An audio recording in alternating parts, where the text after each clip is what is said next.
in the United States anyway, we're so set on independence. you know, we're like, I am an independent person, I have autonomy. But I think that's like where this pandemic is maybe making us realize that that's not really true. I hope so. And I think there's evidence on both sides of that question, and that the struggle in the United States goes on. I think, early on, historically, lots of people have written and spoken about this. And early on, we were formed by this drive for independence, for individualism, and by a drive for communities of mutual care and support.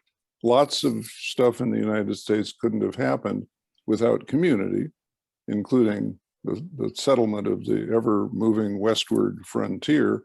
And lots of things wouldn't have happened without the kind of rugged individualism that allowed people to take risks. But I think we mythologize that rugged individualism because most of those people were interdependent with folks who were traveling with them in one way or another.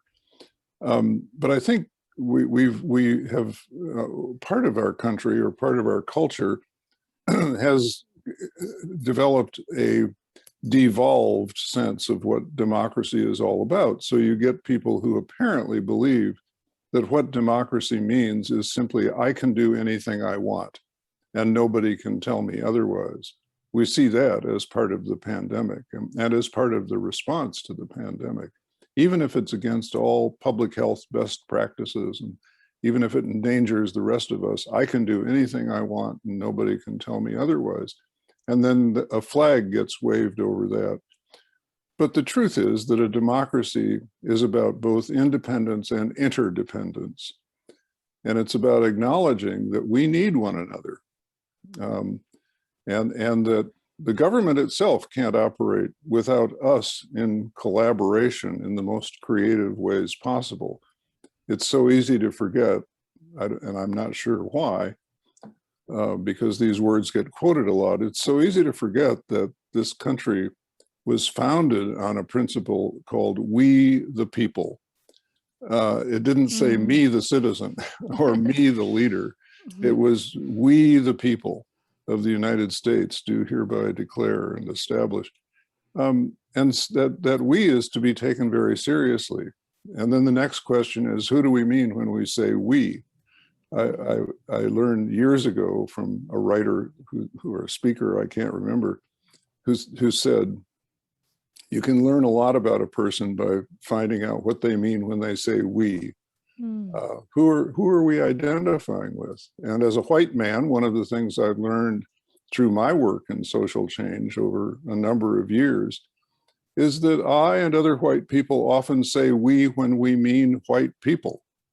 And we're not thinking about all of the people of color, for example, who are excluded from some of the statements we make about the opportunities we have, or the freedoms we have, or the security and safety we have.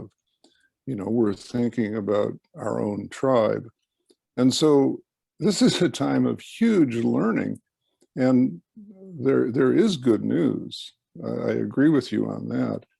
Coming out of this pandemic, this sense that we are interdependent, not only with each other, but with the natural world, because we're now on the edge of so many forms of ecological extinction. Well, we've walked past that edge in so many areas, but we're now realizing that we have to take the other seriously, whether it's people who look, talk, believe differently from us, or whether it's nature over which we've thought we had domination, but we have to act in collaboration.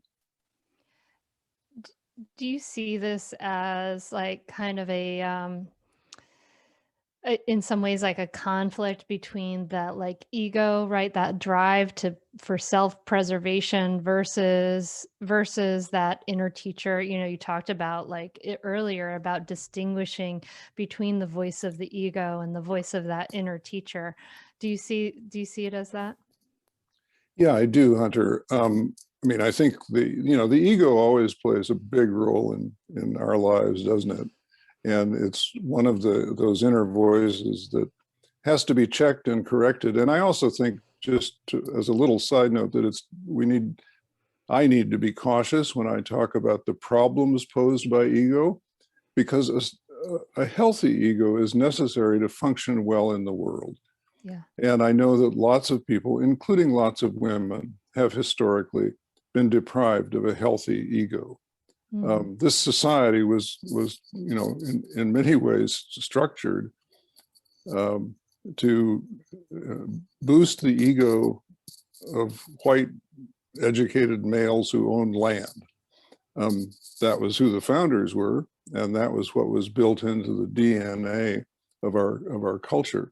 And so we have to care about everybody having that kind of ego strength, but to have good lives.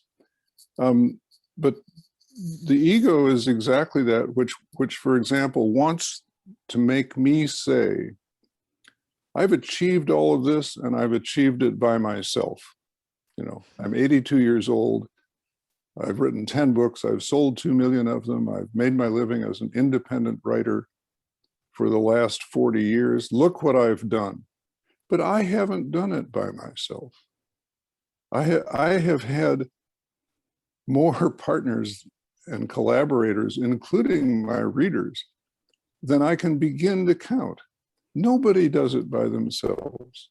And so while we need the strength in a writer's case to speak your voice, to put it on paper, to take the slings and arrows that come from people who don't like what you're saying, it's your chance to tell your truth and to perhaps make a positive impact by doing that.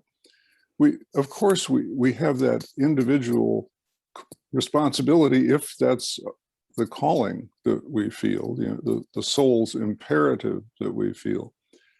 But nobody does it by themselves, even if they have that drive. It takes millions of collaborators, to make something good happen.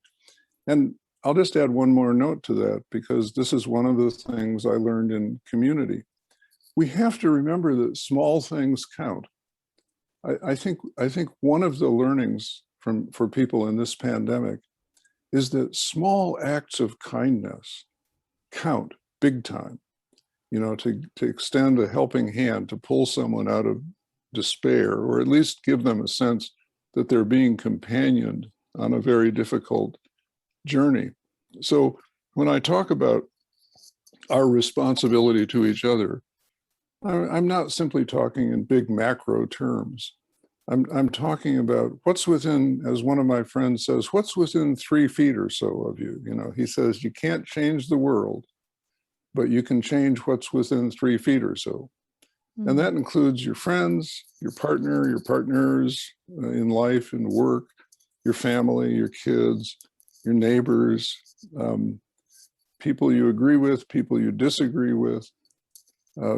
There's always somebody within 3 feet or so. And in this age of Zoom, we're hundreds of miles apart. You're in Pennsylvania, I'm in Wisconsin.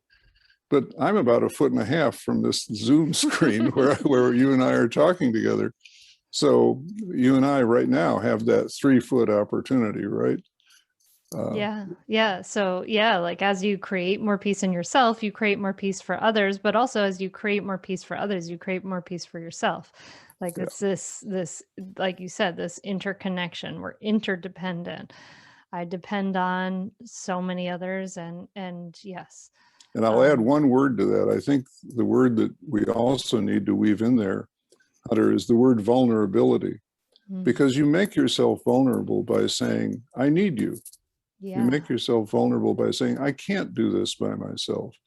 You make yourself vulnerable by saying, I'm hurting, I'm suffering, I need support. And so many people in our culture have been taught not to go there. Yeah. Not to do that, because it makes them look weak or pathetic. These are stupid ideas. I don't want to lose anybody with technical language, but these are stupid ideas. Dumb as a bucket of rocks. And we need to say, no, I am going to go there. Catch new episodes of the Mindful Mama podcast and other free resources, including the Mindful Mom Guide, at mindfulmamamentor.com. You can listen to every back catalog episode, including interviews with Dr. Dan Siegel, Ianla Van Zant, Sharon Salzberg, and get meditations, join our private Facebook group, and more. Go to mindfulmamamentor.com now. I'll see you there.